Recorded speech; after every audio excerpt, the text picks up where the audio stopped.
ऑफिसरान report करपाक लायल्लो abandon व्हेकलाचो. So आमी त्या प्रमाणे ताका रिपोर्ट केलो.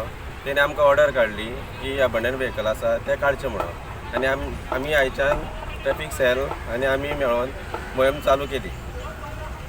क्रेन कोण दिली तुमकां? क्रीन आमकां पुलीस डिपार्टमेंट मडगांवच्यान ट्रॅफीक सेलांच्यान आमकां पावयली. आतां पर्यंत कितले गाडी हाडले तुमी? अजून पर्यंत तीन व्हेकल आमी हाडलेले आसा. सकाळी 2 हाडलेल्यो आनी आतां 1 हाडलेली आसा. टोटल कितले गाडी त्यो असल्यो हांगा? टोटल रिपोर्ट आमी 22 केल्लो. अजून पर्यंत आमी 3 हाडलेले आसा. थोड्यांनी काडल्यो गाडी? थोड्यांनी गाडी काडल्यो आनी उरलेल्यो आमी आतां हाडटा. चालू केला आमी मागीर.